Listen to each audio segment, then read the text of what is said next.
Hummy Singh. This is the Introspection.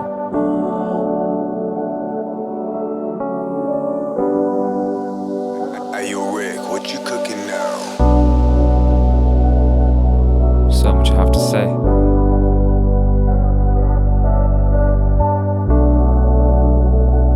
Yeah. Just listen.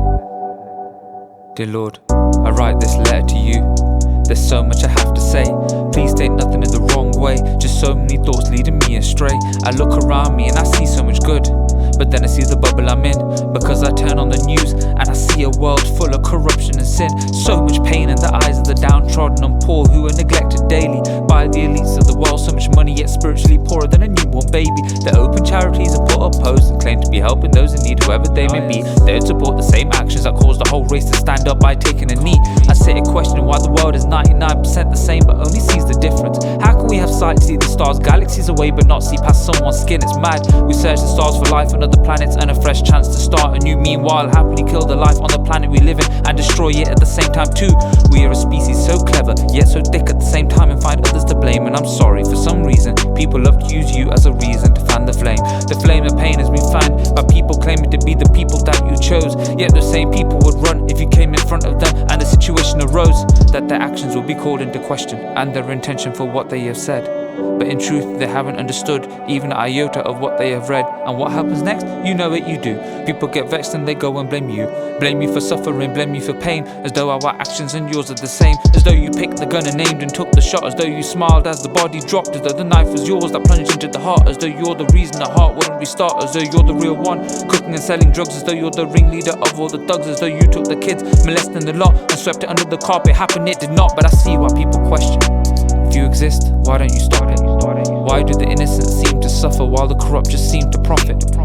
Why do the cheers of joy seem to be drowned by the screams of pain? In the air all around me, I have to cover my ears just to remain sane. I listen to Dax's Dear God and Hobson's Ill-Minded 7, lyrically insane, but it left me with nothing but disillusion on the mindset causing their disdain. People go to temple like once a week, remember your name every time that they eat, say praise the Lord whenever they speak, and praise you whenever they meet and they greet, thinking they've ticked the box of religion like it's some sort of game. As long as they follow the rituals, good and bad deeds don't matter, now it's all the same. They don't realize your path isn't a 9-to-5 job and isn't under time constraints, that it's a path of purity and cleansing your mind and soul until like God you are the same. We as a society have become transactional, it's about give and take, yeah, what can I get? I pray 5 times and say you exist, then when something does happen I get upset, thinking, how can you do bad to us, God? You told me you would protect. But remember, before you can close an account you must always pay your debt.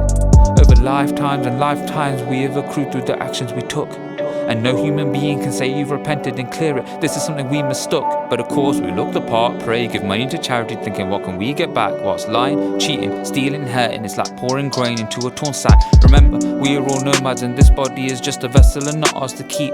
It's the actions you take that go with you, so you decide what kind of person to be. Understand the message of God isn't some magic pill that will give you a sphere of protection. Reading prayers and doing service, you won't suddenly find your peace. Not a misconception, but the peace is obtained not when we read or shout, but when we close our mouths and listen. Washing your body just a ceremony, but true initiation is when the mind we christen. The message is a code to finding yourself, and peace is obtained from within.